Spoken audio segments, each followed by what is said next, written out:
प्रश्न 2। अवसरों की समानता के लिए दिए गए संवैधानिक प्रावधानों के बारे में लिखिए। 16 अंक। उत्तर।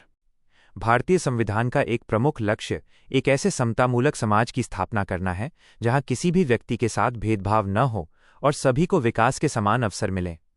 संविधान की प्रस्तावना में ही भारत के सभी नागरिकों को प्रतिष्ठा और अवसर की समता, equality of status and of opportunity प्रदान करने का संकल्प लिया गया है। अवसरों की समानता का अर्थ केवल ये नहीं है कि सबके साथ एक जैसा व्यवहार किया जाए, बल्कि इसका अर्थ ये भी है कि पिछड़े और वंचित वर्गों को मुख्यधारा में लाने के लिए विशेष अवसर प्रदान किए जाएं। भारतीय संविधान के भाग 3 मौलिक अधिकार और भाग 4 राज्य के नीति निर्देशक तत्व में अवसरों की समानता सुनिश्चित करने के लिए निम्नलिखित प्रमुख प्रावधान किए गए हैं। 1। विधि के समक्ष समानता, अनुच्छेद 14। यह अनुच्छेद प्रावधान करता है कि राज्य किसी भी व्यक्ति को भारतीय राज्य क्षेत्र में कानून के समक्ष समानता या कानूनों के समान संरक्षण से वंचित नहीं करेगा। इसका अर्थ है कि राज्य की दृष्टि में सभी समान हैं और किसी को भी विशेषाधिकार प्राप्त नहीं है, जो समान अवसर की पहली सीढ़ी है। 2। भेदभाव का निषेध और शैक्षिक अवसर, अनुच्छेद 15 है। अनुच्छेद 15 1 व 2 राज्य केवल धर्म, मूलवंश, जाति, लिंग या जन्मस्थान के आधार पर किसी नागरिक के साथ भेदभाव नहीं करेगा।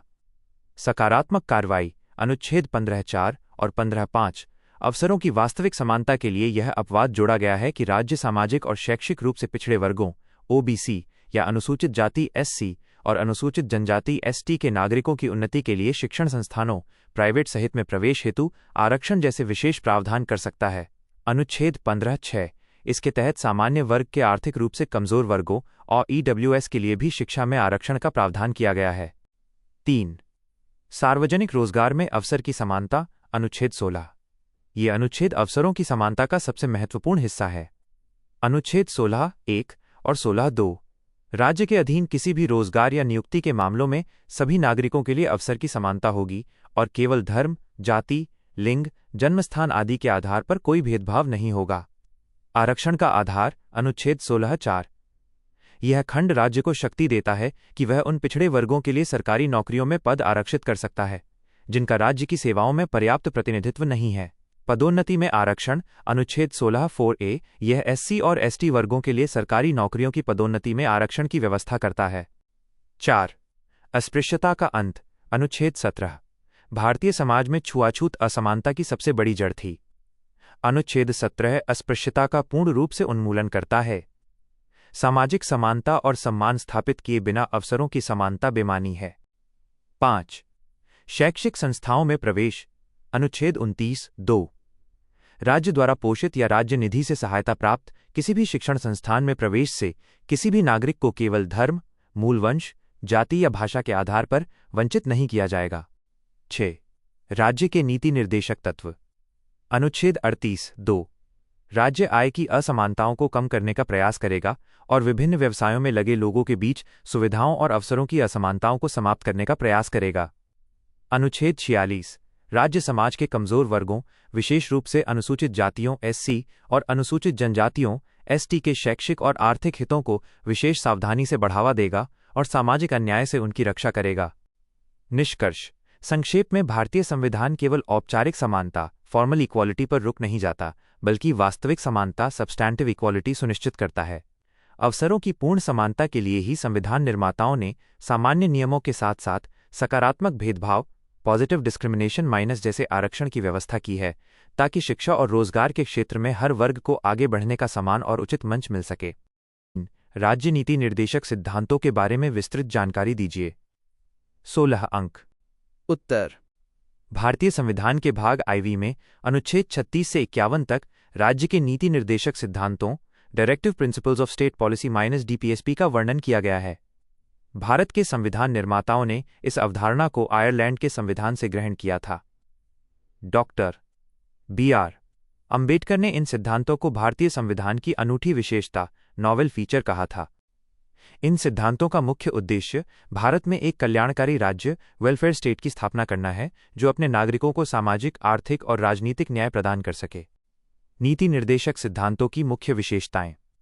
1. शासन के लिए दिशा निर्देश। ये सिद्धांत वे आदर्श और पैमाने हैं जिन्हें केंद्र और राज्य सरकारों को अपनी नीतियां बनाते समय और कानून लागू करते समय ध्यान में रखना चाहिए। 2. गैर न्यायोचित प्रकृति, नॉन जस्टिशिएबल, मौलिक अधिकारों फंडामेंटल राइट्स के विपरीत इन सिद्धांतों को न्यायालयों द्वारा कानूनी रूप से लागू नहीं किया जा सकता। अनुच्छेद 37। यदि सरकार इन सिद्धांतों को लागू करने में विफल रहती है तो नागरिक इसके खिलाफ अदालत नहीं जा सकते। 3. शासन में मूलभूत, भले ही ये गैर न्यायोचित हैं, लेकिन संविधान स्पष्ट करता है कि ये देश के शासन में मौलिक हैं और कानून बनाने में इन सिद्धांतों को लागू करना राज्य का परम कर्तव्य होगा। 4. सामाजिक आर्थिक लोकतंत्र, इनका उद्देश्य देश में वास्तविक सामाजिक और आर्थिक लोकतंत्र की स्थापना करना है ताकि धन का समान वितरण हो सके। सिद्धांतों का वर्गीकरण, हालांकि संविधान में इन्हें औपचारिक रूप से वर्गीकृत नहीं किया गया है, लेकिन इनकी विषय वस्तु और दिशा के आधार पर इन्हें 3 मुख्य श्रेणियों में समझा जा सकता है। 1. समाजवादी सिद्धांत, सोशलिस्टिक प्रिंसिपल्स, ये सिद्धांत सामाजिक और आर्थिक न्याय सुनिश्चित करते हैं। सभी नागरिकों को आजीविका के पर्याप्त साधन उपलब्ध कराना, पुरुषों और महिलाओं के लिए समान काम के लिए समान वेतन। अनुच्छेद 39। काम पाने का अधिकार और बेकारी या बुढ़ापे में सार्वजनिक सहायता। अनुच्छेद 41। 2. गांधीवादी सिद्धांत, गांधीयन प्रिंसिपल्स, ये सिद्धांत महात्मा गांधी के ग्राम स्वराज और पुनर्निर्माण के सपनों पर आधारित हैं। ग्राम पंचायतों का गठन करना और उन्हें स्वायत्तता देना। अनुच्छेद 40। ग्रामीण क्षेत्रों में कुटीर उद्योगों को बढ़ावा देना। अनुच्छेद 43। स्वास्थ्य के लिए हानिकारक नशीली दवाओं और मदिरा के सेवन पर रोक लगाना। अनुच्छेद 47। 3. उदार बौद्धिक सिद्धांत, लिबरल इंटेलेक्चुअल प्रिंसिपल्स, ये आधुनिक और प्रगतिशील विचारधारा का प्रतिनिधित्व करते हैं। सभी नागरिकों के लिए संपूर्ण देश में समान नागरिक संहिता, यूनिफॉर्म सिविल कोड लागू करने का प्रयास करना। अनुच्छेद 44। पर्यावरण, वन तथा वन्य जीवों की रक्षा करना। अनुच्छेद 48A। कार्यपालिका को न्यायपालिका से अलग करना। अनुच्छेद 50। अंतर्राष्ट्रीय शांति और सुरक्षा को बढ़ावा देना। अनुच्छेद 51। शिक्षा के क्षेत्र में नीति निर्देशक सिद्धांतों का महत्व। बीएड के संदर्भ में एक भावी शिक्षक के रूप में यह जानना अत्यंत आवश्यक है कि भारतीय शिक्षा प्रणाली का विकास इन्हीं सिद्धांतों के आधार पर हुआ है। अनुच्छेद 45। बाल्यावस्था देखभाल और शिक्षा, मूल रूप से इसमें 14 वर्ष तक के बच्चों के लिए मुफ्त और अनिवार्य शिक्षा का निर्देश था, जिसे 86वें संशोधन के बाद मौलिक अधिकार बना दिया गया। अब अनुच्छेद 45 राज्य को निर्देश देता है कि वो 6 वर्ष की आयु पूरी होने तक सभी बच्चों के लिए प्रारंभिक बाल्यावस्था देखभाल और शिक्षा ECCE प्रदान करे। अनुच्छेद 46। यह राज्य को निर्देश देता है कि वह समाज के कमजोर वर्गों, विशेष रूप से अनुसूचित जातियों ST के शैक्षिक और आर्थिक हितों को विशेष सावधानी से बढ़ावा दे। निष्कर्ष, संक्षेप में राज्य के नीति निर्देशक सिद्धांत एक प्रकार का नैतिक और राजनीतिक घोषणापत्र हैं। भले ही इनके पीछे कोई कानूनी बाध्यता नहीं है, लेकिन लोकतंत्र में जनता की शक्ति सबसे बड़ी होती है। कोई भी चुनी हुई सरकार इन सिद्धांतों की अवहेलना नहीं कर सकती, क्योंकि अंततः उसे चुनावों में जनता को जवाब देना होता है। भारत की राष्ट्रीय शिक्षा नीतियां और विभिन्न कल्याणकारी योजनाएं इन्हीं सिद्धांतों को धरातल पर उतारने का प्रयास हैं।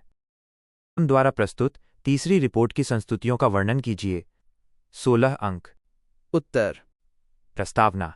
विलियम एडम एक स्कॉटिश मिशनरी थे, जिन्हें 1835 में तत्कालीन governor general Lord William Bentinck ने बंगाल और बिहार में स्वदेशी शिक्षा प्रणाली इंडिजिनस एजुकेशन सिस्टम का सर्वेक्षण करने के लिए नियुक्त किया था। एडम ने अपने सर्वेक्षण के आधार पर 3 रिपोर्ट प्रस्तुत की: 1835, 1836 और 1838। 1838 में प्रस्तुत की गई उनकी तीसरी रिपोर्ट सबसे महत्वपूर्ण थी, क्योंकि इसमें न केवल शिक्षा की वास्तविक स्थिति का विस्तृत विवरण था, बल्कि शिक्षा व्यवस्था में सुधार के लिए ठोस संस्तुतियां, सिफारिशें, रिकमेंडेशंस भी दी गई थीं। एडम की तीसरी रिपोर्ट की प्रमुख संस्तुतियां, रिकमेंडेशंस। एडम का स्पष्ट मानना था कि अंग्रेजी थोपने के बजाय भारत में पहले से मौजूद स्वदेशी विद्यालयों, पाठशालाओं और मकतबों को ही राष्ट्रीय शिक्षा का आधार बनाया जाना चाहिए। उनकी प्रमुख सिफारिशें निम्नलिखित थीं। 1. स्वदेशी विद्यालयों का संरक्षण और विकास। एडम ने सुझाव दिया कि सरकार को नई पश्चिमी शिक्षा प्रणाली थोपने और पुरानी व्यवस्था को नष्ट करने के बजाय मौजूदा स्वदेशी शिक्षा प्रणाली, पाठशालाओं और मदरसों को ही आधार मानकर उसमें सुधार करना चाहिए। उन्होंने कहा कि ये प्रणाली भारतीय समाज की जड़ों से जुड़ी है। 2. मातृभाषा के माध्यम से शिक्षा। मैकाले के अंग्रेजी माध्यम के विपरीत एडम ने दृढ़ता से सिफारिश की कि शिक्षा का माध्यम स्थानीय या मातृभाषा जैसे बांग्ला, हिंदी, उर्दू ही होना चाहिए। इससे शिक्षा जनसामान्य तक आसानी से पहुंच सकेगी। 3. शिक्षकों का प्रशिक्षण, नॉर्मल स्कूल्स की स्थापना। एडम ने महसूस किया कि स्वदेशी स्कूलों के शिक्षकों की गुणवत्ता में सुधार की आवश्यकता है। इसलिए उन्होंने प्रत्येक जिले में नॉर्मल स्कूल शिक्षक प्रशिक्षण संस्थान खोलने का सुझाव दिया। इन स्कूलों में शिक्षकों को नए विषय पढ़ाने और शिक्षण विधियों का प्रशिक्षण दिया जाना चाहिए। 4. पाठ्यपुस्तकों का निर्माण और वितरण। उस समय स्वदेशी स्कूलों में मुद्रित प्रिंटेड पुस्तकों का अभाव था। एडम ने सिफारिश की कि सरकार को भारतीय भाषाओं में अच्छी और उपयोगी पाठ्यपुस्तकें तैयार करवानी चाहिए और उन्हें छात्रों तथा शिक्षकों को मुफ्त या बहुत कम कीमत पर उपलब्ध कराना चाहिए। 5. परीक्षकों निरीक्षकों की नियुक्ति, अपॉइंटमेंट ऑफ एग्जामिनर्स। शिक्षा की गुणवत्ता को बनाए रखने और विद्यालयों के कार्यों का निरीक्षण करने के लिए प्रत्येक जिले में योग्य परीक्षकों इंस्पेक्टर्स की नियुक्ति की जानी चाहिए। ये परीक्षक समय समय पर स्कूलों का दौरा करेंगे और शिक्षा के स्तर की जांच करेंगे। 6. कृषि शिक्षा पर विशेष बल। एडम ने यह अच्छी तरह समझ लिया था कि भारत एक कृषि प्रधान देश है, इसलिए उन्होंने सुझाव दिया कि पाठ्यक्रम में कृषि विज्ञान एग्रीकल्चर को शामिल किया जाना चाहिए और ग्रामीण क्षेत्रों में कृषि स्कूल खोले जाने चाहिए ताकि शिक्षा को जीवन और रोजगार से जोड़ा जा सके। 7. पुरस्कार और आर्थिक सहायता, ग्रांट्स इन एड। शिक्षकों और छात्रों को प्रोत्साहित करने के लिए एडम ने पुरस्कार योजना का सुझाव दिया। उन्होंने कहा कि जो शिक्षक अच्छा कार्य करें उन्हें आर्थिक पुरस्कार और जो विद्यालय अच्छा प्रदर्शन करें उन्हें सरकार की ओर से अनुदान, आर्थिक सहायता या जमीन दी जानी चाहिए। निष्कर्ष, विलियम एडम की तीसरी रिपोर्ट की संस्तुतियां अत्यंत व्यावहारिक, दूरदर्शी और भारतीय समाज की वास्तविकताओं पर आधारित थीं। उनका उद्देश्य स्वदेशी ढांचे को मजबूत कर जन शिक्षा, मास एजुकेशन का प्रसार करना था।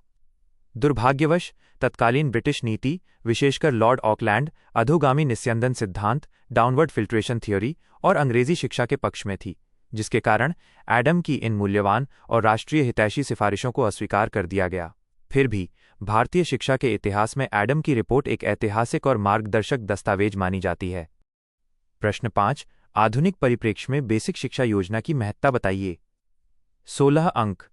उत्तर। प्रस्तावना। महात्मा गांधी द्वारा 1937 में वर्धा शिक्षा सम्मेलन में प्रस्तुत बेसिक शिक्षा योजना, जिसे बुनियादी शिक्षा, नई तालीम या वर्धा योजना भी कहा जाता है, भारतीय शिक्षा के इतिहास में एक क्रांतिकारी विचार था। गांधी जी का मानना था कि सच्ची शिक्षा वो है जो बालक के शरीर, मन और आत्मा 3H- head, heart and hand का सर्वांगीण विकास करे। आज जब हमारी शिक्षा प्रणाली शिक्षित बेरोजगारी और रटंत विद्या जैसी कई चुनौतियों से जूझ रही है, तो गांधी जी की ये योजना पहले से कहीं अधिक प्रासंगिक और महत्वपूर्ण हो जाती है। आधुनिक परिप्रेक्ष्य में बेसिक शिक्षा योजना की महत्ता। वर्तमान संदर्भ में बेसिक शिक्षा के सिद्धांतों की प्रासंगिकता और महत्ता को निम्नलिखित बिंदुओं के अंतर्गत समझा जा सकता है। 1. कौशल विकास और रोजगार, स्किल डेवलपमेंट और एम्प्लॉयमेंट। आज के समय की सबसे बड़ी समस्या ये है कि उच्च शिक्षा प्राप्त करने के बाद भी युवा बेरोजगार हैं क्योंकि उनके पास व्यावहारिक कौशल का अभाव है। बेसिक शिक्षा का मुख्य आधार हस्तशिल्प, क्राफ्ट सेंटर्ड एजुकेशन था। आज भारत सरकार का स्किल इंडिया अभियान और नई राष्ट्रीय शिक्षा नीति NEP 2020 में कक्षा 6 से व्यावसायिक शिक्षा, वोकेशनल एजुकेशन का प्रावधान गांधी जी की इसी सोच का आधुनिक रूप है जो छात्रों को रोजगारोन्मुखी बनाता है। 2. करके सीखना, learning by doing, experiential learning. आधुनिक शिक्षा मनोवैज्ञानिक रूप से बाल केंद्रित, चाइल्ड सेंटर्ड शिक्षा पर बल देती है। बुनियादी शिक्षा पूरी तरह से करके सीखने के सिद्धांत पर आधारित थी, जहां बच्चे निष्क्रिय श्रोता न होकर सक्रिय भागीदार होते थे। आज NEP 2020 भी रटने की प्रवृत्ति को खत्म कर अनुभवात्मक अधिगम, एक्सपीरियंशियल लर्निंग पर भारी जोर दे रही है, जो नई तालीम का ही एक रूप है। 3. मातृभाषा का महत्व, importance of mother tongue. Gandhi ji का स्पष्ट मत था कि बच्चों का मानसिक और बौद्धिक विकास उनकी मातृभाषा में ही सबसे अच्छी तरह हो सकता है। आज के समय में अंग्रेजी के बढ़ते दबाव के बीच बच्चों में वैचारिक समझ कम हो रही है। इस समस्या को पहचानते हुए आधुनिक शिक्षा नीतियों NEP 2020 ने भी कम से कम कक्षा 5 तक मातृभाषा या क्षेत्रीय भाषा में शिक्षा को अनिवार्य कर बुनियादी शिक्षा के इस विचार की पुष्टि की है। 4. श्रम की गरिमा, डिग्निटी ऑफ लेबर। आधुनिक समाज में शारीरिक श्रम करने वालों को अक्सर हेय दृष्टि से देखा जाता है और युवा केवल व्हाइट कॉलर जॉब चाहते हैं। बुनियादी शिक्षा में शारीरिक श्रम, तकली काटना, कृषि, मिट्टी का काम को अनिवार्य बनाकर श्रम की गरिमा स्थापित करने का प्रयास किया गया था। आज के युवाओं में श्रम के प्रति सम्मान और समानता की भावना जगाने के लिए ये विचार अत्यंत आवश्यक है। 5. आत्मनिर्भरता, सेल्फ रिलायंस। बुनियादी शिक्षा का एक आर्थिक पहलू ये था कि शिक्षा स्वावलंबी हो, अर्थात छात्र अपने बनाए उत्पादों से कुछ आर्थिक उपार्जन कर सकें।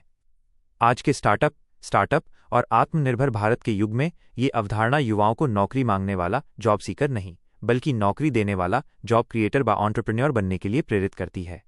6. नैतिक और चारित्रिक विकास। आज के भौतिकवादी युग में छात्रों में नैतिक मूल्यों का पतन एक गंभीर समस्या है। बुनियादी शिक्षा केवल किताबी ज्ञान नहीं थी, बल्कि ये सत्य, अहिंसा, सहयोग और सहिष्णुता जैसे जीवन मूल्यों पर आधारित थी। आज स्कूलों में मूल्य आधारित शिक्षा, वैल्यू एजुकेशन की भारी मांग गांधीजी के इसी दृष्टिकोण की प्रासंगिकता को दर्शाती है। निष्कर्षतः महात्मा गांधी की बेसिक शिक्षा योजना कोई पुरानी या रूढ़िवादी विचारधारा नहीं है, बल्कि ये एक अत्यंत वैज्ञानिक और दूरदर्शी दृष्टिकोण है। यह कहा जा सकता है कि हमारी वर्तमान राष्ट्रीय शिक्षा नीति 2020 के कई प्रमुख प्रावधान, जैसे बहुविषयक दृष्टिकोण, व्यावसायिक शिक्षा, मातृभाषा का प्रयोग, प्रत्यक्ष या अप्रत्यक्ष रूप से बुनियादी शिक्षा के सिद्धांतों का ही आधुनिक संस्करण है। अतः आज के युग में एक सशक्त, कौशलपूर्ण और आत्मनिर्भर भारत के निर्माण के लिए बुनियादी शिक्षा की भावना को शिक्षा प्रणाली में अपनाना परम आवश्यक है। प्रश्न 6। शिक्षा प्रणाली के पुनर्निर्माण में राष्ट्रीय शिक्षा नीति 1986 की भूमिका को आप किस नज़र से देखते हैं? 16 अंक। उत्तर। प्रस्तावना। तत्कालीन प्रधानमंत्री श्री राजीव गांधी के कार्यकाल में लागू की गई राष्ट्रीय शिक्षा नीति 1986 एनपीई 1986 भारतीय शिक्षा प्रणाली के इतिहास में एक युगांतरकारी कदम था। इस नीति ने शिक्षा को केवल एक सामाजिक आवश्यकता नहीं, बल्कि विकास के लिए एक राष्ट्रीय निवेश के रूप में देखा। शिक्षा प्रणाली के पुनर्निर्माण और आधुनिकीकरण में इस नीति की भूमिका इतनी प्रभावशाली थी कि लगभग 34 वर्षों तक एनईपी 2020 के आने तक यही नीति भारतीय शिक्षा का मुख्य आधार बनी रही। शिक्षा प्रणाली के पुनर्निर्माण में एनपीई 1986 की प्रमुख भूमिकाएं। भारतीय शिक्षा व्यवस्था के ढांचे को नया रूप देने में इस नीति ने निम्नलिखित ऐतिहासिक कदम उठाए। 1. राष्ट्रीय शिक्षा प्रणाली का विकास, नेशनल सिस्टम ऑफ एजुकेशन। इस नीति ने पूरे देश में 10+2+3 की एक समान शैक्षिक संरचना को मजबूती से लागू किया।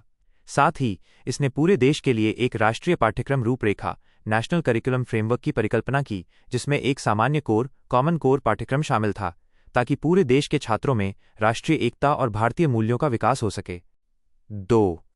ऑपरेशन ब्लैकबोर्ड की शुरुआत प्राथमिक शिक्षा के पुनर्निर्माण में ये सबसे क्रांतिकारी कदम था।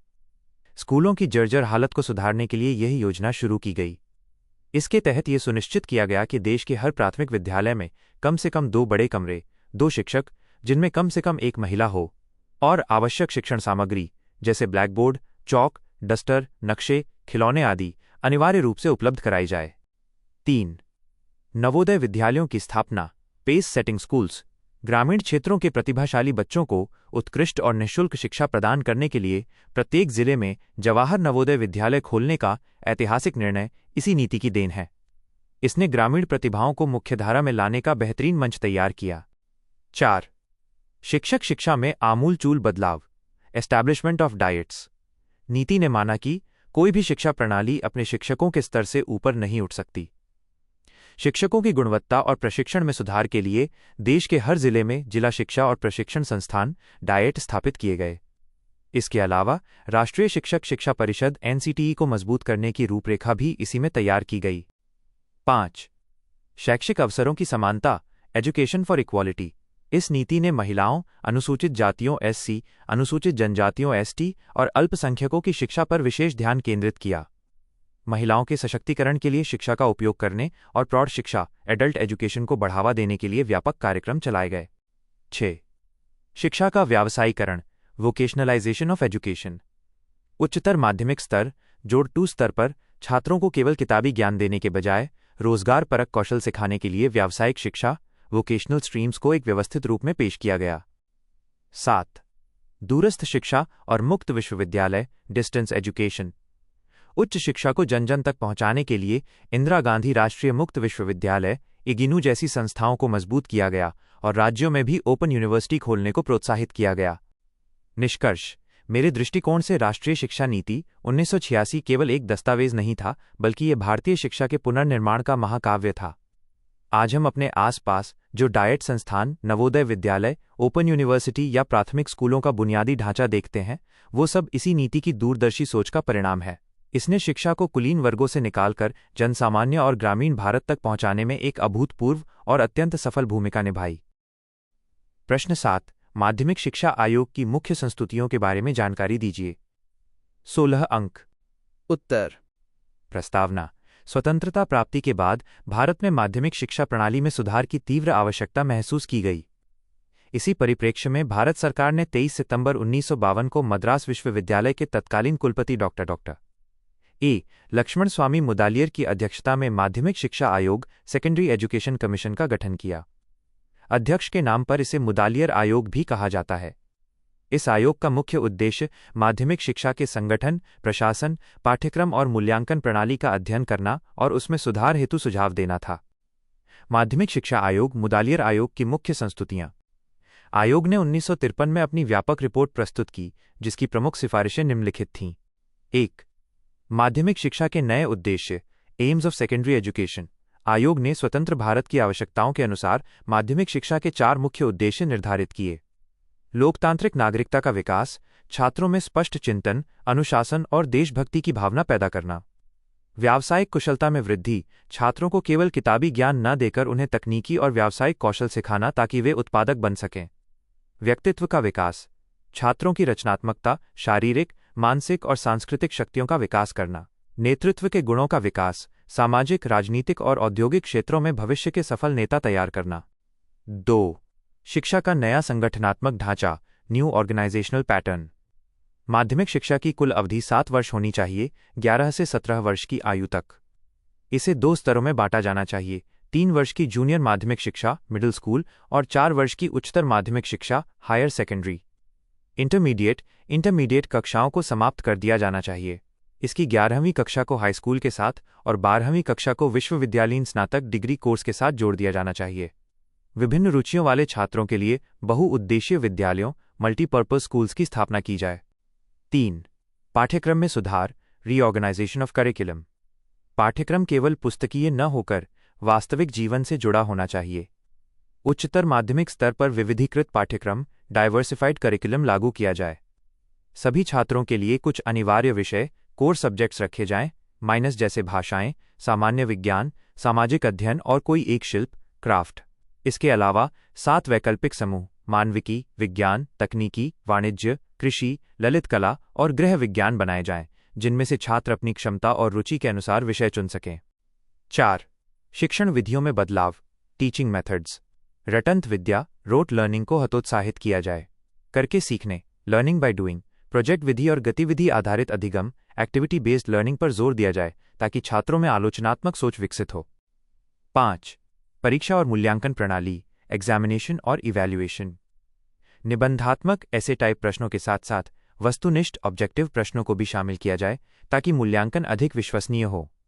बाह्य एक्सटर्नल परीक्षाओं का डर कम किया जाए और आंतरिक मूल्यांकन, इंटरनल असेसमेंट को महत्व दिया जाए। छात्रों के सर्वांगीण विकास का रिकॉर्ड रखने के लिए संचयी आलेख पत्र, क्यूमुलेटिव रिकॉर्ड कार्ड अनिवार्य रूप से बनाए जाएं। 6. शिक्षकों की स्थिति में सुधार। शिक्षकों की चयन प्रक्रिया, वेतनमान और सेवा शर्तों में सुधार किया जाए। शिक्षकों को सामाजिक और आर्थिक सुरक्षा देने के लिए त्रिमुखी लाभ योजना, ट्रिपल बेनिफिट स्कीम लागू की जाए, जिसमें पेंशन, प्रोविडेंट फंड, पीएफ और जीवन बीमा शामिल हो। निष्कर्ष। मुदालियर आयोग की रिपोर्ट भारतीय शिक्षा के इतिहास का एक अत्यंत महत्वपूर्ण दस्तावेज है। बहुउद्देशीय विद्यालयों की स्थापना और पाठ्यक्रम का विविधीकरण, डाइवर्सिफिकेशन, इसकी सबसे क्रांतिकारी संस्तुतियां थीं। इस आयोग ने माध्यमिक शिक्षा को केवल विश्वविद्यालय जाने की सीढ़ी न मानकर उसे अपने आप में पूर्ण और रोजगारोन्मुखी बनाने का सफल प्रयास किया। यद्यपि वित्तीय अभावों के कारण इसकी सभी सिफारिशें पूरी तरह लागू नहीं हो सकीं, फिर भी इसने आधुनिक शिक्षा प्रणाली की एक मजबूत नींव रखी। माध्यमिक शिक्षा के व्यावसायीकरण प्रक्रिया पर निबंधात्मक विचाराभिव्यक्ति कीजिए। उत्तर। प्रस्तावना, इंट्रोडक्शन। शिक्षा का मुख्य उद्देश्य केवल साक्षर बनाना या किताबी ज्ञान देना नहीं है, बल्कि व्यक्ति को जीवन यापन के योग्य और आत्मनिर्भर बनाना है। माध्यमिक शिक्षा के व्यावसायीकरण, वोकेशनलाइजेशन ऑफ सेकेंडरी एजुकेशन से तात्पर्य सामान्य शिक्षा, जनरल एजुकेशन के पाठ्यक्रम में ऐसे विषयों और प्रयोगात्मक कौशलों, स्किल्स को शामिल करने से है जिससे छात्र अपनी स्कूली शिक्षा, विशेषकर जोड़ 2 स्तर, पूरी करने के बाद किसी उद्योग, कृषि, व्यापार या सेवाओं में रोजगार प्राप्त कर सकें अथवा अपना स्वयं का रोजगार, स्वरोजगार शुरू कर सकें।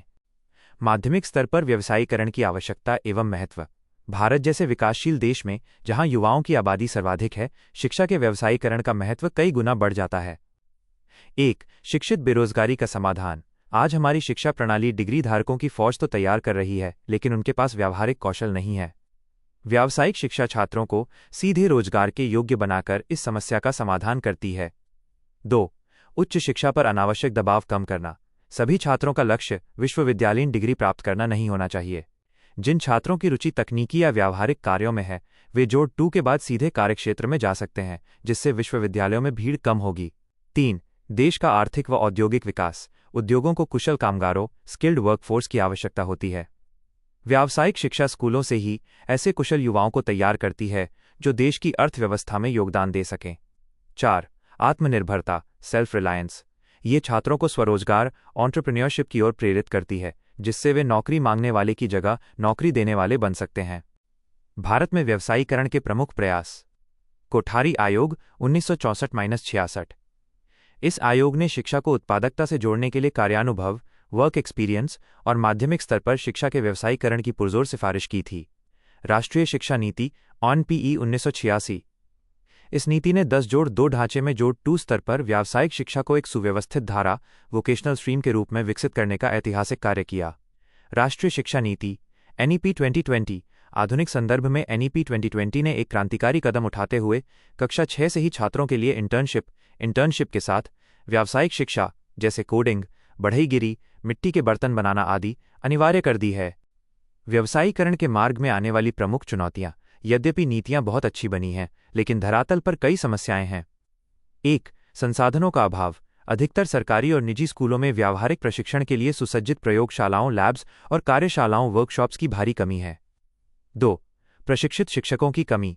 व्यावसायिक विषयों को पढ़ाने और प्रैक्टिकल कराने के लिए योग्य अनुदेशकों इंस्ट्रक्टर्स का अभाव है। 3. सामाजिक दृष्टिकोण। भारतीय समाज में शारीरिक श्रम मैनुअल लेबर से जुड़े कार्यों को अक्सर हेय दृष्टि से देखा जाता है और माता पिता अपने बच्चों को केवल व्हाइट कॉलर जॉब जैसे डॉक्टर, इंजीनियर, क्लर्क में ही भेजना चाहते हैं। 4.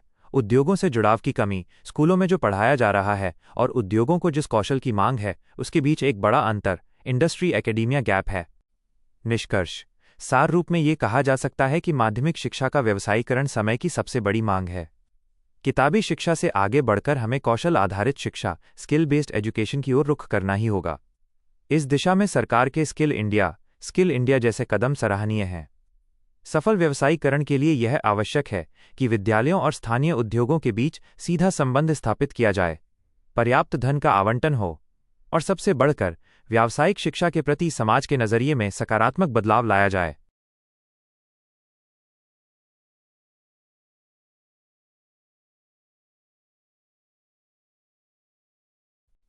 प्रश्न 9। शिक्षा और आधुनिकता आधुनिकीकरण में संबंध स्थापित कीजिए। 16 अंक। उत्तर। प्रस्तावना। आधुनिकता या आधुनिकीकरण मॉडर्नाइजेशन केवल नई तकनीकों, मशीनों या पश्चिमी पहनावे को अपनाने का नाम नहीं है, बल्कि ये विचारों, दृष्टिकोणों, मूल्यों और जीवन शैली में एक प्रगतिशील एवं तार्किक बदलाव है। दूसरी ओर शिक्षा मानव के सर्वांगीण विकास का सबसे सशक्त साधन है। शिक्षा और आधुनिकीकरण एक दूसरे से गहराई से जुड़े हुए हैं। दोनों के बीच कारण और प्रभाव कॉज एंड इफेक्ट तथा अन्योन्याश्रय इंटरडिपेंडेंट संबंध है। शिक्षा के बिना समाज का आधुनिकीकरण संभव नहीं है और आधुनिकता के बिना शिक्षा प्रणाली अप्रासंगिक हो जाती है। इन दोनों के बीच के संबंध को निम्नलिखित 2 प्रमुख दृष्टिकोणों से समझा जा सकता है। 1. आधुनिकीकरण के एक शक्तिशाली साधन उत्प्रेरक के रूप में शिक्षा समाज में आधुनिकीकरण लाने का सबसे मुख्य एजेंट ऑफ चेंज है।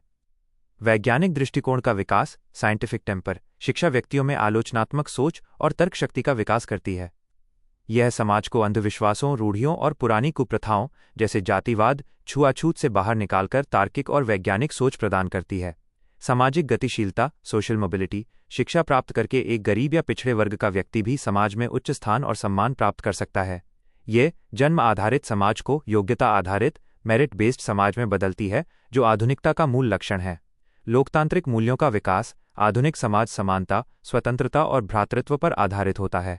शिक्षा नागरिकों को उनके अधिकारों और कर्तव्यों के प्रति जागरूक कर एक मजबूत लोकतांत्रिक समाज का निर्माण करती है। कुशल मानव संसाधन का निर्माण आधुनिकीकरण के लिए तकनीकी विकास और औद्योगिकरण आवश्यक है। शिक्षा ही वो माध्यम है जो समाज को कुशल डॉक्टर, इंजीनियर, वैज्ञानिक और अर्थशास्त्री प्रदान करती है। 2. शिक्षा प्रणाली पर आधुनिकीकरण का प्रभाव। जिस प्रकार शिक्षा आधुनिकीकरण लाती है, उसी प्रकार आधुनिकता भी शिक्षा के स्वरूप को बदल देती है। पाठ्यक्रम का आधुनिकीकरण आधुनिक समय की मांग के अनुसार शिक्षा के पाठ्यक्रम में निरंतर बदलाव होता है। आज के पाठ्यक्रम में computer science, artificial intelligence, AI, पर्यावरण विज्ञान और अंतरिक्ष विज्ञान जैसे आधुनिक विषय शामिल किए गए हैं। शिक्षण विधियों में तकनीकी क्रांति। आधुनिकीकरण ने रटंत विद्या और चॉक डस्टर वाली पारंपरिक कक्षाओं को स्मार्ट क्लासरूम, स्मार्ट क्लासेस में बदल दिया है। आज ई लर्निंग, प्रोजेक्टर, इंटरनेट और मल्टीमीडिया का प्रयोग शिक्षा को अधिक रोचक और प्रभावी बना रहा है। शिक्षा का सार्वभौमिकरण। आधुनिक संचार तकनीकों जैसे इंटरनेट, मोबाइल के कारण दूरस्थ शिक्षा, डिस्टेंस एजुकेशन और ऑनलाइन शिक्षा का जन्म हुआ है, जिससे शिक्षा अब केवल अमीरों तक सीमित न रहकर समाज के हर वर्ग तक पहुंच रही है। पारस्परिक संबंध। निष्कर्षतः शिक्षा और आधुनिकीकरण एक ही सिक्के के दो पहलू हैं। शिक्षा आधुनिकीकरण की जननी भी है और उसकी उपज भी। यदि कोई देश अपनी शिक्षा प्रणाली को आधुनिक नहीं बनाता है तो वो वैश्विक दौड़ में पिछड़ जाएगा।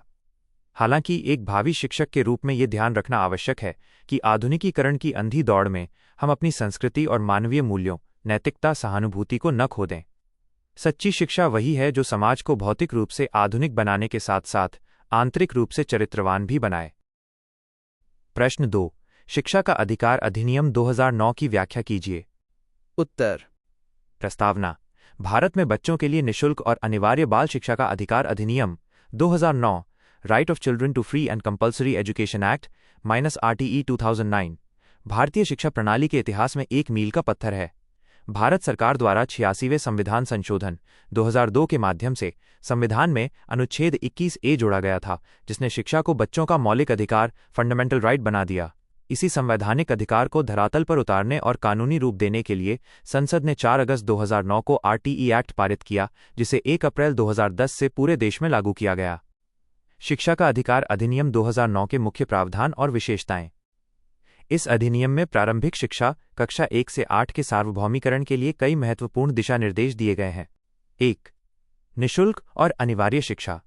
अधिनियम का सबसे प्रमुख प्रावधान यह है कि 6 से 14 वर्ष की आयु के प्रत्येक बच्चे को अपनी प्रारंभिक शिक्षा पूरी होने तक किसी भी नज़दीकी सरकारी या सहायता प्राप्त स्कूल में मुफ्त और अनिवार्य शिक्षा प्राप्त करने का अधिकार है। इसके लिए बच्चों से कोई प्रत्यक्ष या अप्रत्यक्ष शुल्क, फीस, यूनिफॉर्म, किताबें आदि का खर्च नहीं लिया जाएगा। 2. निजी स्कूलों में 25% आरक्षण। समाज में शैक्षिक समानता लाने के लिए यह अधिनियम सभी निजी, प्राइवेट और गैर सहायता प्राप्त स्कूलों पर यह बाध्यता डालता है कि वे अपनी कक्षा 1 या प्रवेश स्तर में समाज के आर्थिक रूप से कमजोर और वंचित वर्गों EWS डिसएडवांटेज ग्रुप्स के बच्चों के लिए कम से कम 25% सीटें आरक्षित करेंगे। 3. प्रवेश में बिना भेदभाव, नो स्क्रीनिंग प्रोसीजर। स्कूल में प्रवेश के समय बच्चों या उनके माता पिता का कोई स्क्रीनिंग टेस्ट या साक्षात्कार इंटरव्यू नहीं लिया जाएगा। प्रवेश केवल यादृच्छिक, रैंडम तरीके या लॉटरी सिस्टम से होगा। साथ ही प्रवेश के लिए किसी भी प्रकार की कैपिटेशन फी या चंदा मांगना दंडनीय अपराध है। 4. शिक्षकों की योग्यता और छात्र शिक्षक अनुपात PTR। अधिनियम स्कूलों में एक निश्चित छात्र शिक्षक अनुपात प्यूपिल टीचर रेशियो अनिवार्य करता है। प्राथमिक स्तर पर 30:1 और उच्च प्राथमिक स्तर पर 35:1। साथ ही यह सुनिश्चित करता है कि केवल निर्धारित न्यूनतम योग्यता वाले शिक्षकों जैसे TET पास की ही नियुक्ति हो। शिक्षकों को चुनाव, जनगणना और आपदा राहत कार्यों को छोड़कर किसी अन्य गैर शैक्षणिक कार्य में नहीं लगाया जा सकता। 5. शारीरिक दंड और मानसिक उत्पीड़न पर पूर्ण रोक। अधिनियम की धारा 17 के तहत स्कूलों में बच्चों को किसी भी प्रकार का शारीरिक दंड, फिजिकल पनिशमेंट देना या मानसिक रूप से प्रताड़ित करना सख्त वर्जित है। ऐसा करने पर शिक्षक के खिलाफ अनुशासनात्मक कार्रवाई की जा सकती है। यह भयमुक्त वातावरण में बाल केंद्रित शिक्षा को बढ़ावा देता है। 6. विद्यालय प्रबंधन समिति SMC का गठन। सरकारी और सहायता प्राप्त स्कूलों की कार्यप्रणाली की निगरानी करने और विकास योजनाएं बनाने के लिए प्रत्येक विद्यालय में विद्यालय प्रबंधन समिति, स्कूल मैनेजमेंट कमेटी का गठन अनिवार्य है। इसकी सबसे बड़ी विशेषता यह है कि इसके 75% सदस्य बच्चों के माता पिता या अभिभावक होंगे और इनमें भी 50% प्रतिनिधित्व महिलाओं का होगा। 7. भौतिक बुनियादी ढांचा इंफ्रास्ट्रक्चर। ये अधिनियम प्रत्येक विद्यालय के लिए न्यूनतम मानदंड तय करता है। इसके अनुसार हर स्कूल में सुरक्षित भवन, खेल का मैदान, लड़के लड़कियों के लिए अलग अलग शौचालय, स्वच्छ पेयजल की व्यवस्था और पुस्तकालय होना अनिवार्य है। निष्कर्षतः शिक्षा का अधिकार अधिनियम 2009 केवल एक कानूनी दस्तावेज नहीं है, बल्कि ये एक सामाजिक क्रांति का आधार है। एक भावी शिक्षक के नजरिए से यह अत्यंत महत्वपूर्ण है, क्योंकि ये शिक्षा को राज्य की दया या नीति निर्देशक तत्वों से निकालकर बच्चों के सीधे अधिकार में बदल देता है। हालांकि इसके क्रियान्वयन में जैसे 25% आरक्षण को लागू करने में या योग्य शिक्षकों की कमी, अभी भी कुछ व्यावहारिक चुनौतियां हैं। फिर भी एक समतामूलक, शिक्षित और सशक्त भारत के निर्माण में इस अधिनियम की भूमिका अद्वितीय है। प्रश्न 3, भारतीय संविधान में दिए गए मौलिक अधिकारों का वर्णन कीजिए। उत्तर। प्रस्तावना। भारतीय संविधान के भाग 3 में अनुच्छेद 12 से 35 तक मौलिक अधिकारों फंडामेंटल राइट्स का विस्तृत वर्णन किया गया है। इन अधिकारों की प्रेरणा अमेरिकी संविधान से ली गई है। संविधान के भाग 3 को भारत का मैग्ना कार्टा, मग्न कार्टा भी कहा जाता है। मौलिक अधिकार वे मूलभूत और अपरिहार्य अधिकार हैं जो किसी भी नागरिक के सर्वांगीण विकास, भौतिक, बौद्धिक, नैतिक और आध्यात्मिक तथा सम्मानपूर्ण जीवन के लिए अत्यंत आवश्यक हैं।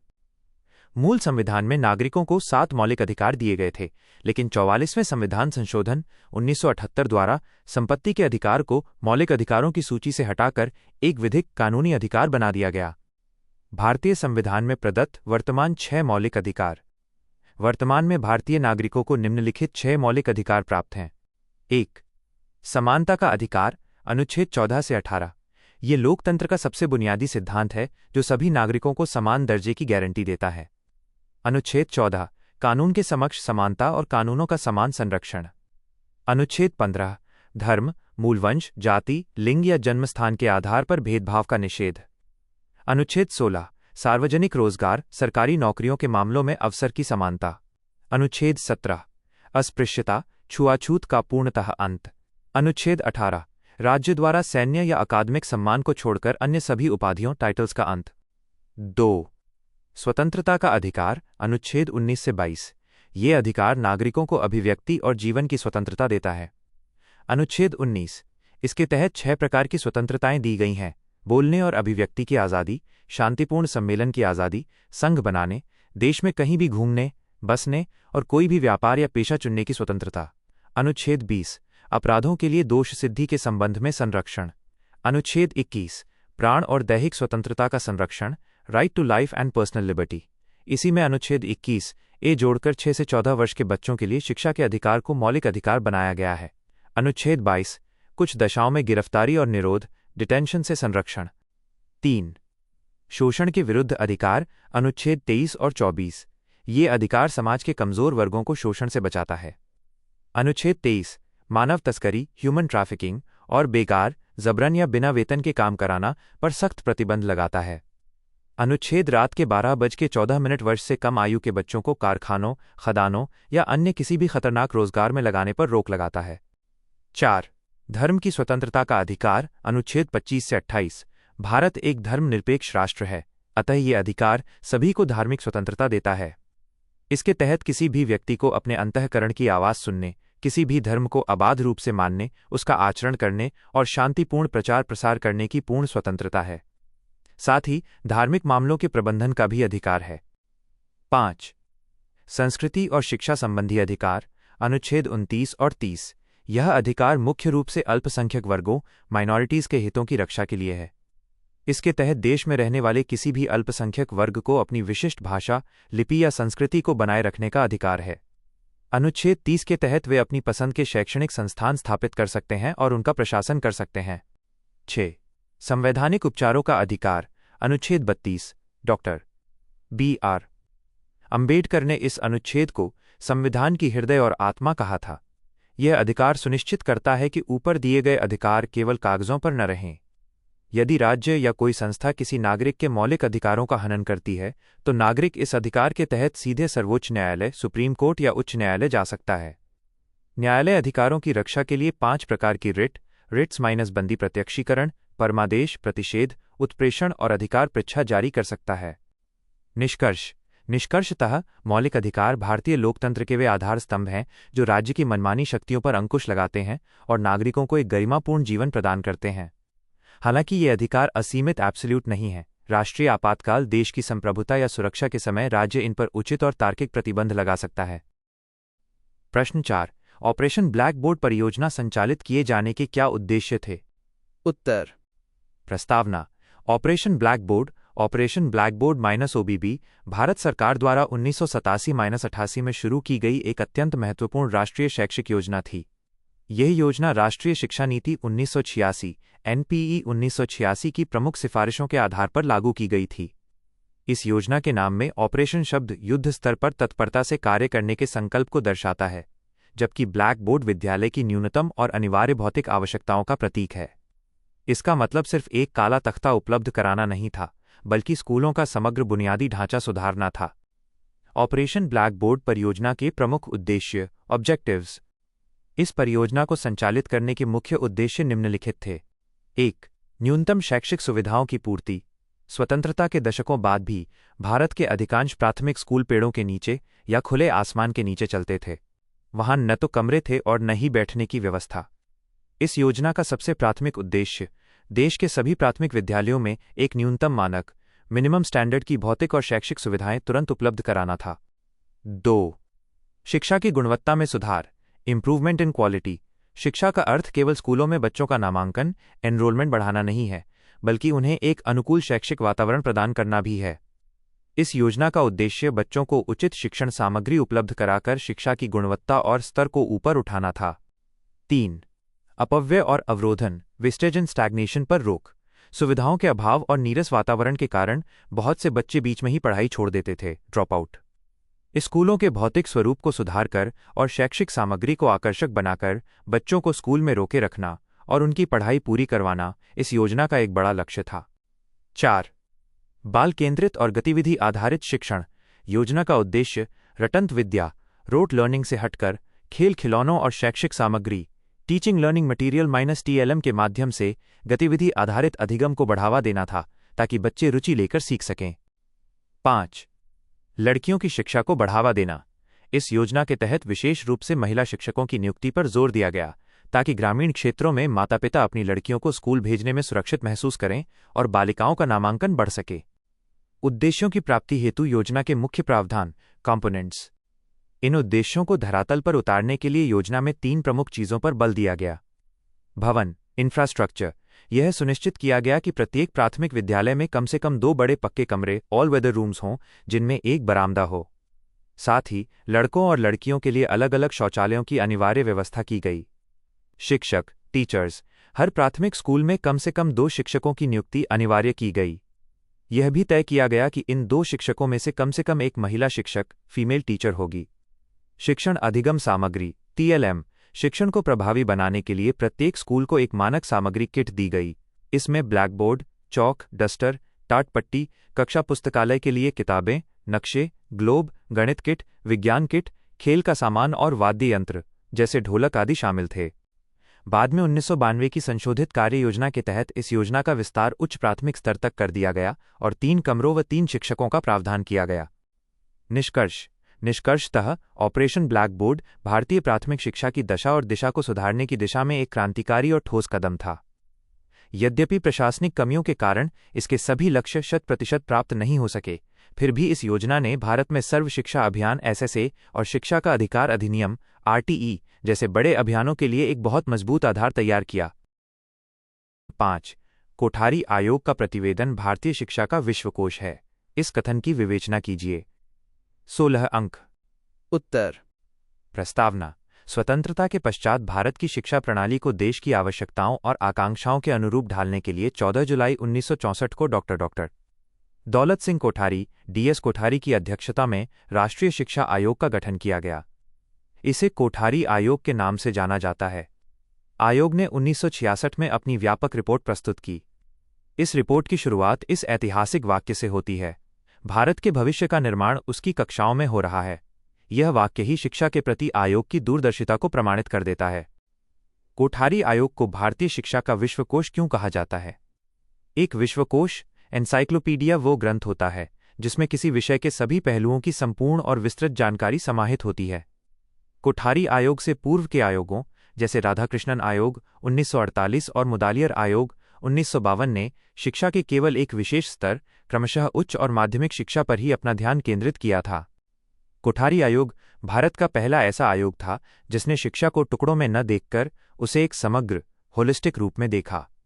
इस आयोग ने 692 पृष्ठों का एक अत्यंत विस्तृत प्रतिवेदन तैयार किया, जिसमें प्राथमिक शिक्षा से लेकर विश्वविद्यालयीन शिक्षा, स्त्री शिक्षा, प्रौढ़ शिक्षा, शिक्षक प्रशिक्षण और कृषि शिक्षा तक भारतीय शिक्षा व्यवस्था के शायद ही किसी ऐसे अंग को छोड़ा हो जिस पर गहन अध्ययन और ठोस सुझाव न दिए गए हों। इसी व्यापकता के कारण इसे भारतीय शिक्षा का विश्वकोश कहा जाता है। इस कथन की पुष्टि करने वाली आयोग की प्रमुख अनुशंसाएं: 1.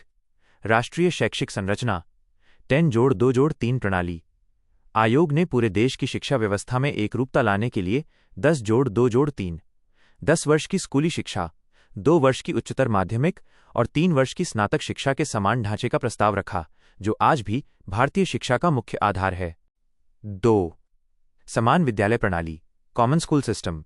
समाज में व्याप्त आर्थिक और सामाजिक असमानता को दूर करने के लिए आयोग ने पड़ोस के विद्यालय नेबरहुड स्कूल्स की सिफारिश की। इसका उद्देश्य था कि एक क्षेत्र के सभी बच्चे, चाहे वे अमीर हों या गरीब, किसी भी जाति के हों, एक ही विद्यालय में समान शिक्षा प्राप्त करें। 3. राष्ट्रीय आय का 6% शिक्षा पर व्यय। ये इस आयोग की सबसे क्रांतिकारी सिफारिशों में से एक थी। शिक्षा को एक राष्ट्रीय निवेश मानते हुए आयोग ने सुझाव दिया कि भारत सरकार को अपने कुल सकल घरेलू उत्पाद (जीडीपी) का कम से कम 6% शिक्षा के विकास पर खर्च करना चाहिए। 4. त्रिभाषा सूत्र 3 लैंग्वेज फॉर्मूला। भारत जैसी भाषाई विविधता वाले देश में भाषा विवाद को सुलझाने और राष्ट्रीय एकता के लिए आयोग ने त्रिभाषा सूत्र, मातृभाषा, क्षेत्रीय भाषा, हिंदी और अंग्रेजी को दृढ़ता से लागू करने पर बल दिया। 5. कार्यानुभव और शिक्षा का व्यवसायीकरण। आयोग ने केवल किताबी ज्ञान का विरोध किया और शिक्षा को उत्पादकता प्रोडक्टिविटी से जोड़ने के लिए पाठ्यक्रम में कार्यानुभव वर्क एक्सपीरियंस को अनिवार्य बनाने की सिफारिश की। साथ ही माध्यमिक स्तर पर शिक्षा के व्यवसायीकरण पर विशेष जोर दिया। 6. शिक्षक कल्याण और सम्मान। आयोग का स्पष्ट मत था कि शिक्षकों की स्थिति में सुधार किए बिना शिक्षा में सुधार संभव नहीं है। इसलिए इसमें शिक्षकों के वेतनमान, सेवा शर्तों और उनके प्रशिक्षण, टीचर एजुकेशन को आधुनिक बनाने पर एक पूरा अध्याय समर्पित किया गया।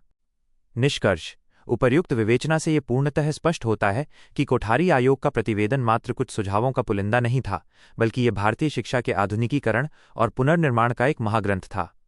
इसकी सिफारिशों के आधार पर ही स्वतंत्र भारत की पहली राष्ट्रीय शिक्षा नीति 1968 का निर्माण हुआ। इसकी सूक्ष्मता, गहराई और बहुआयामी दृष्टिकोण को देखते हुए इसे भारतीय शिक्षा का विश्वकोश कहना पूर्णतः सत्य और न्याय संगत है। प्रश्न 6. शिक्षा में निजीकरण की आवश्यकता पर विस्तारपूर्वक चर्चा कीजिए। 16 अंक। उत्तर। प्रस्तावना: शिक्षा में निजीकरण, प्राइवेटाइजेशन इन एजुकेशन से तात्पर्य शिक्षा संस्थाओं के प्रबंधन, वित्तपोषण और नियंत्रण में राज्य या सरकार के एकाधिकार को कम करके निजी क्षेत्र, व्यक्तियों, सोसाइटियों, गैर सरकारी संगठनों या कॉरपोरेट संस्थाओं की भागीदारी को बढ़ावा देना है। भारत में 1991 के आर्थिक सुधारों, उदारीकरण, निजीकरण और वैश्वीकरण -LPG के बाद शिक्षा क्षेत्र में निजीकरण का तेजी से विस्तार हुआ।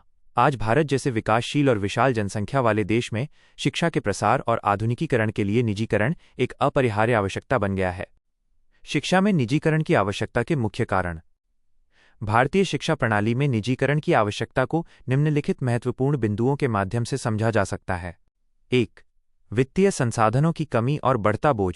भारत की जनसंख्या तेजी से बढ़ रही है। सरकार के लिए अपने सीमित बजट, वर्तमान में जीडीपी का लगभग 3-4% के साथ, देश के हर बच्चे को स्कूल, कॉलेज और विश्वविद्यालय की सुविधा उपलब्ध कराना लगभग असंभव है। शिक्षा व्यवस्था में निवेश के इस भारी अंतर, फंडिंग गैप को पाटने और सरकार का आर्थिक बोझ कम करने के लिए निजी पूंजी का प्रवेश नितांत आवश्यक है। 2. उच्च, तकनीकी और व्यावसायिक शिक्षा का विस्तार। आज के युग में इंजीनियरिंग, मेडिकल, प्रबंधन, मैनेजमेंट और सूचना प्रौद्योगिकी (IT) जैसे तकनीकी पाठ्यक्रमों की मांग अत्यधिक है। सरकारी संस्थान इस विशाल मांग को पूरा करने में असमर्थ हैं। आज देश के अधिकांश इंजीनियरिंग, फार्मेसी और मैनेजमेंट संस्थान निजी क्षेत्र द्वारा ही संचालित किए जा रहे हैं, जिन्होंने लाखों युवाओं का भविष्य संवारा है। 3. गुणवत्तापूर्ण शिक्षा और स्वस्थ प्रतिस्पर्धा। निजीकरण शिक्षा के क्षेत्र में स्वस्थ प्रतिस्पर्धा, हेल्थी कॉम्पिटिशन को जन्म देता है। निजी स्कूल और कॉलेज छात्रों व अभिभावकों को आकर्षित करने के लिए बेहतर शैक्षिक वातावरण, जवाबदेही, अकाउंटेबिलिटी और अच्छे परिणाम देने का प्रयास करते हैं। यह प्रतिस्पर्धा अंततः शिक्षा की समग्र गुणवत्ता को बढ़ाने में सहायक होती है। 4. आधुनिक बुनियादी ढांचा, इंफ्रास्ट्रक्चर।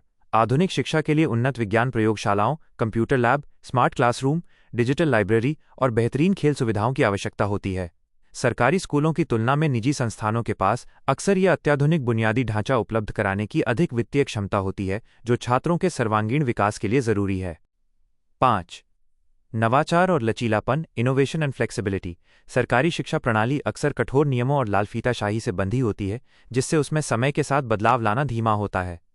इसके विपरीत निजी संस्थान पाठ्यक्रम में बदलाव करने, नई शिक्षण पद्धतियों और तकनीकों जैसे ई-लर्निंग, कोडिंग, एआई को अपनाने के मामले में अधिक लचीले और तेज होते हैं। वे छात्रों को वैश्विक बाजार, ग्लोबल मार्केट की मांग के अनुसार तैयार करते हैं। 6. रोजगारोन्मुखी दृष्टिकोण। निजी क्षेत्र उद्योगों, इंडस्ट्रीज और कॉरपोरेट जगत की वर्तमान मांग को बेहतर ढंग से समझता है। इसलिए वे ऐसे रोजगारोन्मुखी, जॉब ओरिएंटेड और कौशल विकास कार्यक्रम संचालित करते हैं जिससे छात्रों को शिक्षा पूरी करने के बाद प्लेसमेंट और रोजगार मिलने में आसानी होती है।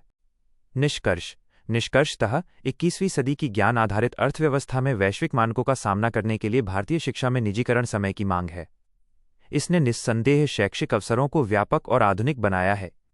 यद्यपि एक शिक्षक के दृष्टिकोण से यह ध्यान रखना आवश्यक है कि निजीकरण अंधाधुंध मुनाफाखोरी या शिक्षा के बाजारीकरण कमर्शियलाइजेशन में न बदल जाए। शिक्षा को एक व्यवसाय के बजाय सेवा ही बने रहने देना चाहिए। इसके लिए सरकार का उचित नियंत्रण, रेगुलेटरी फ्रेमवर्क आवश्यक है, ताकि गरीब और वंचित वर्ग के बच्चे भी इस गुणवत्तापूर्ण शिक्षा से वंचित न रहें। प्रश्न 7. कार्यान्वयन कार्यक्रम 1992, प्रोग्राम ऑफ एक्शन 1992 से आप क्या समझते हैं? स्पष्ट कीजिए। 16 अंक। उत्तर। प्रस्तावना। कार्यान्वयन कार्यक्रम 1992, प्रोग्राम ऑफ एक्शन -POA 1992 वास्तव में कोई बिल्कुल नई शिक्षा नीति नहीं थी, बल्कि यह राष्ट्रीय शिक्षा नीति 1986 NPE 1986 का ही एक संशोधित, परिष्कृत और अद्यतन अपडेटेड रूप था। 1986 की नीति के लागू होने के कुछ वर्षों बाद इसके क्रियान्वयन में आ रही व्यावहारिक कठिनाइयों और कमियों का मूल्यांकन करने के लिए 1990 में राममूर्ति समीक्षा समिति और 1992 में जनार्दन रेड्डी समिति का गठन किया गया। इन्हीं समितियों की महत्वपूर्ण सिफारिशों के आधार पर सरकार ने 1992 में एक नई कार्ययोजना तैयार की, जिसे प्रोग्राम ऑफ एक्शन 1992 POA 1992 या संशोधित राष्ट्रीय शिक्षा नीति 1992 कहा जाता है। कार्यान्वयन कार्यक्रम 1992 के प्रमुख प्रावधान और विशेषताएं। इस कार्ययोजना ने 1986 की नीति के मूल ढांचे को बनाए रखते हुए उसमें कुछ अत्यंत महत्वपूर्ण सुधार किए, जो निम्नलिखित हैं। 1. ऑपरेशन ब्लैकबोर्ड का विस्तार। ये POA 1992 का सबसे बड़ा कदम था। इसके तहत प्राथमिक स्कूलों में बुनियादी ढांचा सुधारने की योजना को और व्यापक बनाया गया। पहले प्राथमिक स्कूलों में 2 कमरे और 2 शिक्षकों का प्रावधान था, जिसे बढ़ाकर 3 बड़े कमरे और 3 शिक्षक कर दिया गया। यह सुनिश्चित किया गया कि भविष्य में नियुक्त होने वाले शिक्षकों में कम से कम 50% महिलाएं होंगी। ऑपरेशन ब्लैकबोर्ड को प्राथमिक स्तर से बढ़ाकर उच्च प्राथमिक स्तर कक्षा 6 से 8 के स्कूलों में भी लागू कर दिया गया। 2. प्रारंभिक शिक्षा का सार्वभौमिकरण, यूनिवर्सलाइजेशन ऑफ एलिमेंट्री एजुकेशन। 14 वर्ष तक के सभी बच्चों के लिए मुफ्त और अनिवार्य शिक्षा के लक्ष्य को प्राप्त करने के लिए माइक्रो प्लानिंग पर जोर दिया गया। विद्यालय छोड़ने वाले ड्रॉपआउट बच्चों और कामकाजी बच्चों के लिए अनौपचारिक शिक्षा नॉन फॉर्मल एजुकेशन केंद्रों को सुदृढ़ किया गया। 3. नवोदय विद्यालयों का सुदृढ़ीकरण। 1986 की नीति में प्रत्येक जिले में एक नवोदय विद्यालय खोलने का लक्ष्य रखा गया था। 1992 के कार्यक्रम ने इस लक्ष्य को तेजी से पूरा करने और इन आवासीय विद्यालयों की गुणवत्ता को और बेहतर बनाने पर विशेष बल दिया, ताकि ग्रामीण प्रतिभाओं को उचित मंच मिल सके। 4. समानता के लिए शिक्षा, एजुकेशन फॉर इक्वालिटी। इस कार्ययोजना में समाज के वंचित वर्गों जैसे महिलाओं, अनुसूचित जातियों SC, अनुसूचित जनजातियों ST और अल्पसंख्यकों की शिक्षा पर विशेष ध्यान केंद्रित किया गया। महिला साक्षरता और सशक्तिकरण को बढ़ावा देने के लिए महिला समाख्या जैसे कार्यक्रमों का विस्तार किया गया। 5. व्यावसायिक शिक्षा, वोकेशनल एजुकेशन में लचीलापन। शिक्षा को रोजगारोन्मुखी बनाने के लिए जोड़ 2 उच्चतर माध्यमिक स्तर पर व्यावसायिक पाठ्यक्रमों को और अधिक व्यावहारिक व लचीला बनाने का निर्णय लिया गया। यह लक्ष्य रखा गया कि 1995 तक उच्चतर माध्यमिक स्तर के 10% और 2000 तक 25% छात्रों को व्यावसायिक धारा वोकेशनल स्ट्रीम में लाया जाएगा। 6. शैक्षिक प्रबंधन का विकेंद्रीकरण, डिसेंट्रलाइजेशन। शिक्षा के प्रशासन में लालफीताशाही कम करने और स्थानीय जवाबदेही तय करने के लिए जिला, ब्लॉक और ग्राम स्तर पर शिक्षा समितियों जैसे VEC विलेज एजुकेशन कमेटी को मजबूत किया गया। पंचायती राज संस्थाओं को स्कूलों के प्रबंधन में भागीदार बनाया गया। निष्कर्षतः कार्यान्वयन कार्यक्रम 1992 POA 1992 एक अत्यंत व्यावहारिक और लक्ष्य उन्मुख दस्तावेज था। इसने 1986 की शिक्षा नीति के उन हिस्सों की मरम्मत की जो धरातल पर सफल नहीं हो पा रहे थे। इस कार्यक्रम ने केवल हवाई बातें करने के बजाय क्या करना है और कैसे करना है की एक स्पष्ट रूपरेखा, रोड मैप देश के सामने रखी। इसी संशोधित कार्यक्रम ने आगे चलकर भारत में सर्व शिक्षा अभियान (SSA) जैसे युगांतरकारी अभियानों के लिए एक ठोस और मजबूत जमीन तैयार की। प्रश्न 8। भारत में पिछड़ी जातियों को समानता देने के लिए कौन से साधन और उपाय अपनाए गए हैं? 16 अंक। उत्तर। प्रस्तावना। भारतीय समाज में ऐतिहासिक रूप से जाति व्यवस्था के कारण एक गहरी सामाजिक और आर्थिक असमानता व्याप्त रही है। स्वतंत्रता प्राप्ति के बाद भारतीय संविधान निर्माताओं ने सामाजिक न्याय, सोशल जस्टिस और समानता को लोकतंत्र का मूल आधार माना। समाज के वे वर्ग जो सदियों से शोषण और वंचना का शिकार रहे, जिन्हें हम मुख्य रूप से अनुसूचित जाति (SC), अनुसूचित जनजाति (ST) और अन्य पिछड़ा वर्ग (OBC) के रूप में जानते हैं, उन्हें समाज की मुख्यधारा में लाने और वास्तविक समानता प्रदान करने के लिए भारत सरकार द्वारा कई बहुआयामी साधन और उपाय अपनाए गए हैं। पिछड़ी जातियों को समानता देने के लिए अपनाए गए प्रमुख उपाय निम्नलिखित हैं। 1. संवैधानिक और विधिक उपाय (कॉन्स्टिट्यूशनल और लीगल मेजर्स). संविधान में सकारात्मक भेदभाव (पॉजिटिव डिस्क्रिमिनेशन) की नीति अपनाई गई है ताकि पिछड़ों को आगे बढ़ने का विशेष अवसर मिल सके। अनुच्छेद 15(4) व 15(5) राज्य को सामाजिक और शैक्षिक रूप से पिछड़े वर्गों के लिए शिक्षण संस्थानों, निजी और सरकारी दोनों में प्रवेश हेतु विशेष प्रावधान आरक्षण करने का अधिकार देता है। अनुच्छेद 16(4) इसके तहत पिछड़े वर्गों के लिए सरकारी नौकरियों, सार्वजनिक रोजगार में पदों के आरक्षण की व्यवस्था की गई है, जैसे मंडल आयोग की सिफारिश पर OBC को 27% आरक्षण। अनुच्छेद 17 इसके द्वारा समाज के सबसे बड़े कलंक अस्पृश्यता, छुआछूत का पूर्णतः अंत कर दिया गया है। इसे लागू करने के लिए नागरिक अधिकार संरक्षण अधिनियम 1955 और SC/ST अत्याचार निवारण अधिनियम 1989 जैसे कठोर कानून बनाए गए हैं। अनुच्छेद 46 राज्य को ये निर्देश है कि वो समाज के कमजोर वर्गों के शैक्षिक और आर्थिक हितों को विशेष सावधानी से बढ़ावा दे। 2. शैक्षिक उपाय एजुकेशनल मेजर्स शिक्षा सशक्तिकरण का सबसे बड़ा हथियार है। शिक्षा के क्षेत्र में समानता लाने के लिए कई कदम उठाए गए हैं। आरक्षण की सुविधा केंद्रीय विश्वविद्यालयों, IITs, IIMs और मेडिकल कॉलेजों में पिछड़ी जातियों के छात्रों के लिए सीटें आरक्षित की गई हैं। छात्रवृत्तियां और आर्थिक सहायता मैट्रिक पूर्व, प्री मैट्रिक और मैट्रिक पश्चात पोस्ट मैट्रिक छात्रवृत्ति योजनाएं चलाई जा रही हैं ताकि आर्थिक तंगी के कारण कोई भी पिछड़ा छात्र पढ़ाई न छोड़े। मुफ्त कोचिंग और छात्रावास प्रतियोगी परीक्षाओं UPSC, स्टेट PCS, नीट आदि की तैयारी के लिए इन वर्गों के छात्रों को मुफ्त कोचिंग और रहने के लिए छात्रावास, हॉस्टल की सुविधा प्रदान की जाती है। प्रवेश परीक्षाओं में कट ऑफ मार्क्स और फीस में भी विशेष छूट दी जाती है। 3. आर्थिक और रोजगार संबंधी उपाय इकोनॉमिक मेजर्स सरकारी नौकरियों में सीधी भर्ती और पदोन्नति प्रमोशन में SC/ST वर्गों को आरक्षण दिया गया है। आयु सीमा में छूट एज रिलैक्सेशन भी एक महत्वपूर्ण उपाय है। पिछड़ी जातियों को स्वरोजगार सेल्फ एम्प्लॉयमेंट के लिए प्रोत्साहित करने और कम ब्याज दर पर ऋण उपलब्ध कराने के लिए राष्ट्रीय पिछड़ा वर्ग वित्त एवं विकास निगम NBCFDC तथा अनुसूचित जातियों के लिए NSFDC की स्थापना की गई है। 4. राजनीतिक उपाय पॉलिटिकल मेजर्स निर्णय लेने की प्रक्रिया में भागीदारी सुनिश्चित करने के लिए राजनीतिक समानता आवश्यक है। अनुच्छेद 330 और 332 इनके तहत लोकसभा और राज्य विधानसभाओं में अनुसूचित जातियों और जनजातियों की जनसंख्या के अनुपात में उनके लिए सीटें आरक्षित की गई हैं। पंचायती राज 73वां और 74वां संशोधन स्थानीय स्वशासन, ग्राम पंचायत और नगर पालिकाओं में भी इन वर्गों के लिए सीटों का आरक्षण सुनिश्चित किया गया है। 5. संस्थागत उपाय इंस्टीट्यूशनल मेजर्स इन वर्गों के अधिकारों की रक्षा और शिकायतों के निवारण के लिए राष्ट्रीय अनुसूचित जाति आयोग NCSC, राष्ट्रीय अनुसूचित जनजाति आयोग NCST और राष्ट्रीय पिछड़ा वर्ग आयोग NCBC की स्थापना की गई है। हाल ही में NCBC को भी संवैधानिक दर्जा दिया गया है। निष्कर्षतः भारत सरकार द्वारा अपनाए गए इन संवैधानिक, शैक्षिक और आर्थिक उपायों ने पिछड़ी जातियों के उत्थान में एक जादुई भूमिका निभाई है। आज प्रशासन, राजनीति और शिक्षा के हर क्षेत्र में इन वर्गों की मजबूत उपस्थिति इसका प्रमाण है। हालांकि कागजी उपायों के साथ साथ जब तक समाज की मानसिकता में पूरी तरह से बदलाव नहीं आता, तब तक पूर्ण और वास्तविक समानता का लक्ष्य प्राप्त करना एक निरंतर चुनौती बनी रहेगी। मंडलीकरण से आप क्या समझते हैं? शिक्षा पर वैश्वीकरण के सकारात्मक प्रभावों की विवेचना कीजिए। 16 अंक। उत्तर। प्रस्तावना। भूमंडलीकरण ग्लोबलाइजेशन का अर्थ भूमंडलीकरण, जिसे वैश्वीकरण भी कहा जाता है, का सामान्य अर्थ विश्व के विभिन्न देशों की अर्थव्यवस्थाओं, समाजों, संस्कृतियों और राजनीतिक व्यवस्थाओं का एक दूसरे के साथ जुड़ना और उनका एकीकरण होना है। सरल शब्दों में कहें तो सूचना, तकनीक, व्यापार और विचारों के मुक्त प्रवाह के कारण पूरी दुनिया का सिकुड़कर एक वैश्विक ग्राम, ग्लोबल विलेज में बदल जाना ही भूमंडलीकरण है। शिक्षा के संदर्भ में वैश्वीकरण का अर्थ देश की शिक्षा प्रणाली को अंतर्राष्ट्रीय मानकों के अनुरूप बनाना है, ताकि हमारे छात्र केवल स्थानीय स्तर पर ही नहीं बल्कि वैश्विक स्तर पर भी प्रतिस्पर्धा करने में सक्षम हो सकें। शिक्षा पर वैश्वीकरण के सकारात्मक प्रभाव, पॉजिटिव कॉन्सिक्वेंसेज ऑन एजुकेशन। वैश्वीकरण ने शिक्षा के स्वरूप, उद्देश्य और विधियों में क्रांतिकारी बदलाव किए हैं। इसके प्रमुख सकारात्मक प्रभाव निम्नलिखित हैं। 1. वैश्विक ज्ञान और सूचनाओं तक असीमित पहुंच। आज इंटरनेट और सूचना प्रौद्योगिकी (IT) के कारण दुनिया भर का ज्ञान हर छात्र की मुट्ठी में है।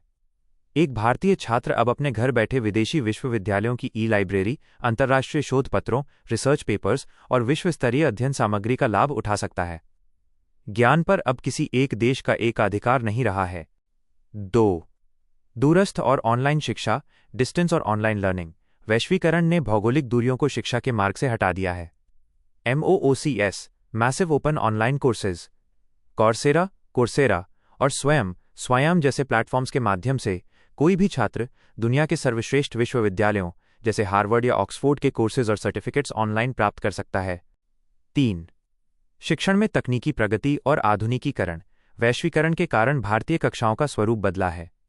आज ब्लैकबोर्ड की जगह smart classroom, smart classes, projector, e-learning और वर्चुअल लैब ने ले ली है। इससे शिक्षण प्रक्रिया अधिक रुचिकर, वैज्ञानिक और प्रभावशाली बन गई है। 4. वैश्विक रोजगार के अवसर, ग्लोबल एम्प्लॉयमेंट। शिक्षा का वैश्वीकरण होने से पाठ्यक्रम अधिक कौशल आधारित, स्किल बेस्ड और रोजगारोन्मुखी हो गया है। छात्रों को अब इस तरह प्रशिक्षित किया जाता है कि वे बहुराष्ट्रीय कंपनियों MNCs में या विदेशों में जाकर आसानी से रोजगार प्राप्त कर सकें। 5. शिक्षा की गुणवत्ता में वृद्धि और प्रतिस्पर्धा। विदेशी शिक्षा संस्थानों के संपर्क और अंतर्राष्ट्रीय मानकों के दबाव में स्वदेशी शिक्षण संस्थानों जैसे विश्वविद्यालयों और कॉलेजों को भी अपनी गुणवत्ता में सुधार करने के लिए मजबूर होना पड़ा है। इस स्वस्थ प्रतिस्पर्धा के कारण पाठ्यक्रम को बार बार अद्यतन अपडेट किया जाता है। 6. छात्र शिक्षक विनिमय कार्यक्रम, एक्सचेंज प्रोग्राम्स। वैश्वीकरण के कारण एक्सचेंज प्रोग्राम्स को बढ़ावा मिला है। भारत के छात्र पढ़ाई और शोध के लिए विदेश जा रहे हैं और विदेशी छात्र भारत आ रहे हैं। इससे न केवल ज्ञान का आदान प्रदान होता है बल्कि विभिन्न देशों की संस्कृतियों को समझने, क्रॉस कल्चरल अंडरस्टैंडिंग और वसुधैव कुटुंबकम की भावना का विकास भी होता है। निष्कर्षतः भूमंडलीकरण ने भारतीय शिक्षा प्रणाली के बंद दरवाजों को खोलकर उसे एक नया, आधुनिक और व्यापक दृष्टिकोण प्रदान किया है। इसने शिक्षा को केवल किताबी ज्ञान से बाहर निकालकर जीवन और वैश्विक बाजार की वास्तविकताओं से जोड़ा है। हालांकि एक शिक्षक के रूप में यह भी ध्यान रखना आवश्यक है कि हम वैश्विक ज्ञान और तकनीक को तो अपनाएं, लेकिन इस अंधी दौड़ में अपनी भारतीय संस्कृति, नैतिक मूल्यों और अपनी जड़ों को न भूलें। हमें वैश्विक नागरिक जरूर बनना है, लेकिन अपनी राष्ट्रीय पहचान के साथ।